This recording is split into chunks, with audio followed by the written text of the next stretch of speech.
से जो NEET exam का सर उस पर एक आपने बात कही थी, एक जो माता-पिता हैं उनका बच्चों के साथ कि बच्चों की जान से ज़्यादा तो जो है ही कीमत है वो एक तो पेपर है का रिजल्ट। ठीक। तो ये भारत में मतलब कैसा संबंध ये है? कोई आपसे बोले कि तुमसे प्रेम करता हूं, वो तुमसे नहीं, तुम्हारी एक ऐसी छवि से प्रेम करता है जिससे उसको साइकोलॉजिकल आशाएं हैं। वो आशाएं टूटी तो वो तुम्हारी फिजिकल बीइंग को थ्रेटन कर देगा। जब उसने बोला आई लव यू, तुम्हें लगा कि वो शायद देह से प्यार करता होगा? शायद। हम तो कहना ये चाहते हैं कि वो मेरी रूह से प्यार करता है। एक छवि है जिसके माध्यम से वो साइकोलॉजिकल ग्रेटिफिकेशन की उम्मीद रख रहा है। तो वही बात है। सर नमस्ते। सर हाल ही में जैसे जो नीट एग्ज़ाम का अरे लीक हो हुआ, गया ना सुबह सर उस पर एक आपने बात कही थी, अभिभावकों से एक प्रश्न था आपका कि ये मतलब कैसा संबंध है एक जो माता-पिता हैं उनका बच्चों के साथ कि बच्चों की जान से ज़्यादा तो जो है ही कीमत है वो एक तो है पेपर का रिजल्ट। ठीक। तो ये भारत में मतलब कैसा संबंध ये है? मेरा और थोड़े ही है कोई बच्चा, मुझे क्या पता है। और सर आज अभी सेशन में आपने कहा था कि भविष्य की जो बात है ना, तो पेरेंट्स जो हैं वो यही कहते हैं कि तेरा क्या होगा, तेरा क्या होगा, पर वो बच्चा तो उसका भविष्य तो बचा ही नहीं जब उसकी जान चली गई। तो कुछ नहीं चाहिए, जानवान कुछ नहीं चाहिए। भूलना नहीं कि अहंकार फिजिकल नहीं होता, तो फिजिकल डिस्ट्रक्शन से उसको कोई फाइनल थ्रेट भी नहीं लगती। वो दूसरे का फिजिकल डिस्ट्रक्शन तो छोड़ो, अपना भी फिजिकल डिस्ट्रक्शन कर सकता है। अपना माने अपनी बॉडी का। तो फिजिकली डिस्ट्रक्टिव होने में अहंकार को कोई समस्या नहीं होती। बच्चा भी अहंकार के लिए एक physical object with psychological significance है। ऑब्जेक्ट फिजिकल है, सिग्निफिकेंस साइकोलॉजिकल है। To protect the psychological significance, if the physical body has to be killed, it will be killed. The daughter is a physical being denoting psychological honor. लड़की घर की इज्जत है, लड़की physical है, इज्जत साइकोलॉजिकल है। इन दोनों में ज्यादा बड़ी चीज क्या है? साइकोलॉजिकल। तो साइकोलॉजिकल को बचाने के लिए अहंकार फिजिकल की कुर्बानी बहुत आसानी से दे देता है, क्योंकि अहंकार खुद भी फिजिकल नहीं, साइकोलॉजिकल है। तो लड़की तब तक प्यारी है जब तक वो जो साइकोलॉजिकल सिग्निफिकेंस है उसकी गेटकीपर है, उसकी अपहोल्डर है, तो तब तक तो प्यारी है। और अगर लड़की की फिजिकल बीइंग साइकोलॉजिकल सिग्निफिकेंस को थ्रेटन करेगी तो लड़की को फिजिकली भी ऑब्लिटरेट कर दिया जाएगा। उसको बोलते हैं ऑनर किलिंग, उसको बोलते हैं भ्रूण हत्या भी। ये बिल्कुल मत सोचना कि हम देह के प्यासे होते हैं। अहंकार देह का भी नहीं प्यासा होता। देह तो मिलती है जाकर दूसरी देह से, अहंकार को तो मिलती है बस एक मानसिक कल्पना। देह तो पशुओं में भी, एक पशु की देह दूसरे पशु से देह से मिल जाती है, वहां उसका कोई साइकोलॉजिकल सिग्निफिकेंस नहीं होता। मनुष्य के लिए देह भी बस एक प्रॉक्सी है, एक मीडियम है, एक व्हीकल है, एक इंटरमीडियरी है, जिसके माध्यम से वो साइकोलॉजिकल सिक्योरिटी असर्टेन करना चाहता है।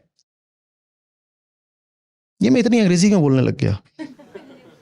अच्छा, वो अंग्रेजों की बात तो ये होता है। चलो स्वदेश लौटते हैं। बात आ रही है समझ में? कोई आपसे बोले कि तुमसे प्रेम करता हूं, वो तुमसे नहीं, तुम्हारी एक ऐसी छवि से प्रेम करता है जिससे उसको साइकोलॉजिकल आशाएं हैं।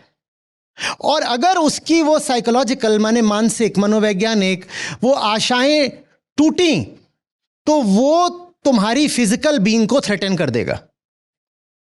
तुम्हें यह लग रहा है जब उसने बोला आई लव यू, तुम्हें लगा कि वो शायद देह से प्यार करता होगा? शायद। हम तो कहना ये चाहते हैं कि वो मेरी रूह से प्यार करता है।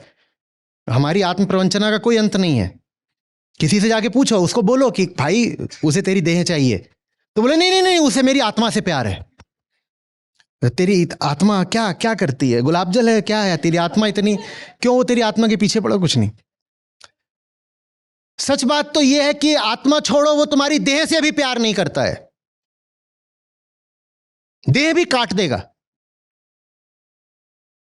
तुम्हारी देह भी उसके मानस पटल में अंकित भी नहीं, निर्मित एक छवि है जिसके माध्यम से वो साइकोलॉजिकल ग्रेटिफिकेशन की उम्मीद रख रहा है।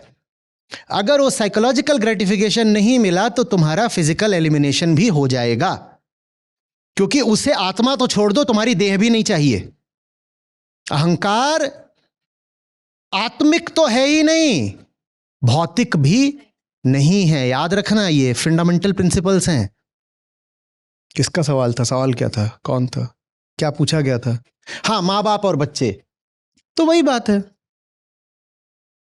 ये आपने काहे के लिए फालतू एक सेक्रेड कॉम्पिटिटर खड़ा कर रखा है कि एक चीज होती है सेक्रेड, क्या? भगवत गीता। और एक चीज सेक्रेड क्या होती है? माँ बाप का प्यार।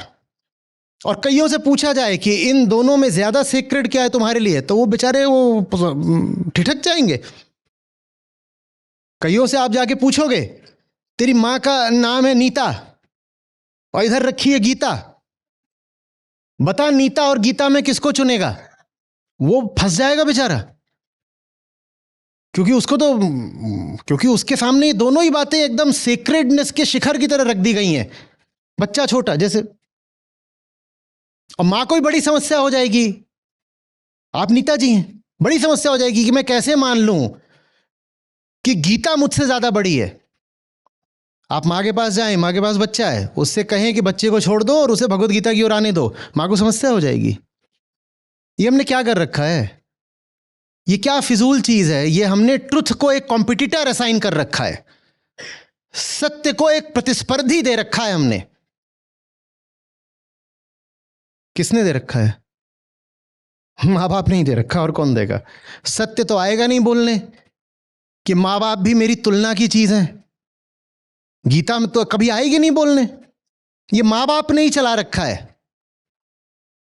भाई बंद करो चलाना, बहुत हो गया।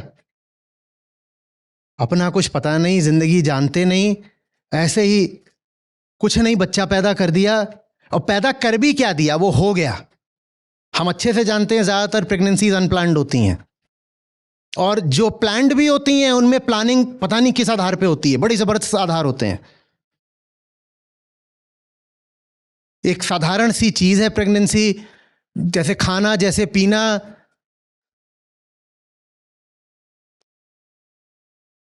ये फिजिकल प्रोसेस ही तो है, ये पी रहा हूं, इसमें फंडामेंटली कोई अंतर है? कोई अंतर है? आप खाना पकाते हो, एक चीज दूसरा रूप ले लेती है। वैसे ही पेट के भीतर एक सेल जाती है, वो बाकी सेल से मिलती है, वहां से कुछ हो जाता है। खाना पचाने में भी तो ऐसा ही होता है।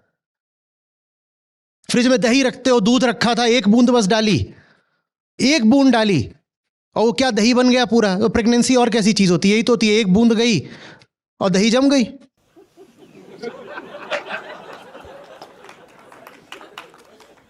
ऐसे ताली क्या बजा रहे हो? कोई नई बात बोल दी, आपको पता नहीं थी पहले से। पर इतना उसको सेक्रेड बना दोगे, कोई बहुत जबरदस्त चीज होने जा रही है, कोई बहुत जबरदस्त चीज होने जा रही है। मां,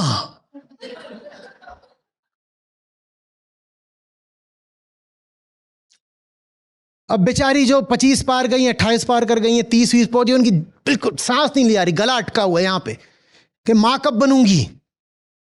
आपकी संस्था के सामने भी बड़ा खतरा है। लड़कियां आती हैं, अच्छी खासी हैं, भली हैं, पर 2-4 साल बीतते बीतते फिर उनको मां बनना है। कई घर वाले पूछ रहे वो कब होगा। और वो नीड फिजिकल बहुत कम है, वो साइकोलॉजिकल है। बार बार बार बार उसको एहसास दिला रहे हो कि तू प्रेग्नेंट हो जा, प्रेग्नेंट हो जा, हो जा, हो जा, हो जा। उसको बोल रहे हो कि तुम्हारी जो हस्ती ही है, और हस्ती कोई फिजिकल चीज नहीं होती, आइडेंटिटी एक साइकोलॉजिकल चीज होती है। आप उसको बोल रहे हो तुम्हारी आइडेंटिटी ही तुम्हारी मदरहुड से जुड़ी हुई है। बिना बात के एक छोटे से साधारण से लाइफ इवेंट के लिए तुमने परेशान करके रख दिया। अब इस तरीके से तो तुम उसको प्रेग्नेंट कराओगे, अब वो बच्चा पैदा होगा। जितनी उसको परेशानी झेलनी पड़ी है, फिजिकल परेशानी नहीं, साइकोलॉजिकल जो पूरा उसका हार्डशिप रहा है, जिससे गुजर करके वो बच्चा पैदा किया उसने, वो सारे का सारा गुबार वो किसके ऊपर निकालेगी? अब वो बच्चे के ऊपर निकालेगी। वो कहेगी अब इतना मैंने अपनी जिंदगी की कुर्बानी दी है, तो तू बोल कि मैं देवी हूं, बोल बोल मैं देवी हूं। हटा ये उपनिषद गीता सब हटा, मैं ही भगवान हूं, मैं ही भगवान हूं।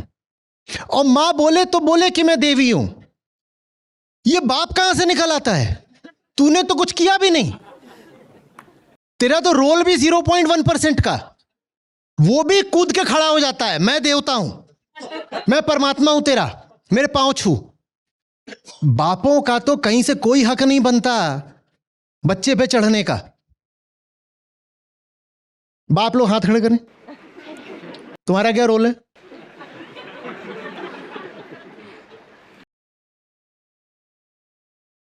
बिना बात के पिता ऐसे, वो संस्कारी किताबों में दिखाएंगे पिता यूं खड़े हुए हैं और माता पिता ऐसे दोनों अगल बगल खड़े कर दिया है। मैं कहूँगी ऐसे अगल बगल खड़े थे तो ये नुन्नू कहां से आया? ऐसे दिखाते हो जैसे वो बिल्कुल शील संयम मर्यादा की मूर्ति हैं, और वो जब भी पकड़े जाएंगे वो दोनों अगल बगल ऐसे ही खड़े होंगे।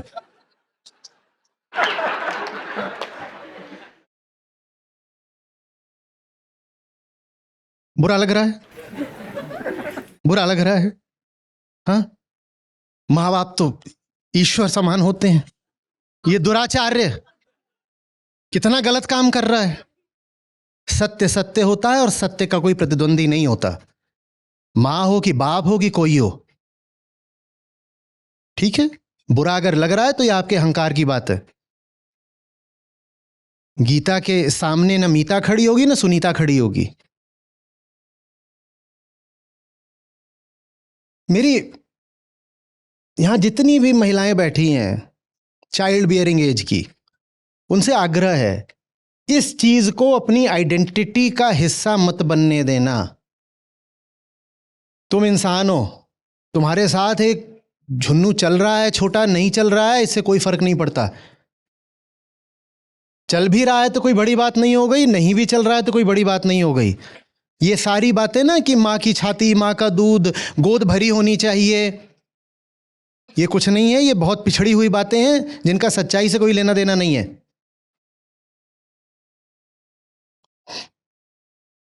आपको खुशी होगी इस नाते जो हमारी अपनी ऐप है जिसमें हमारे गीता और बाकी सब कार्यक्रम चलते हैं। यहाँ पर बुद्ध हैं, गीता है, उपनिषद हैं, अष्टावक्र हैं। ये मुझे मिले, मेरी ज़िंदगी बदली, ये तुम्हें मिलेंगे, तुम्हारी ज़िंदगी भी बदलेगी। सच पूछिए तो मतलब लाखों नहीं तो कम से कम हज़ारों ज़िंदगियाँ तो हैं जो बिल्कुल बदली हैं।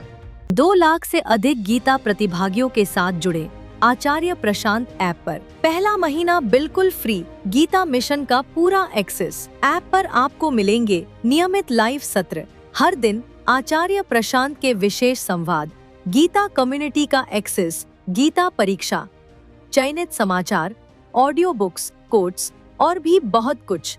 गूगल प्ले स्टोर या एप्पल ऐप स्टोर पर आचार्य प्रशांत सर्च करें और अभी डाउनलोड करें।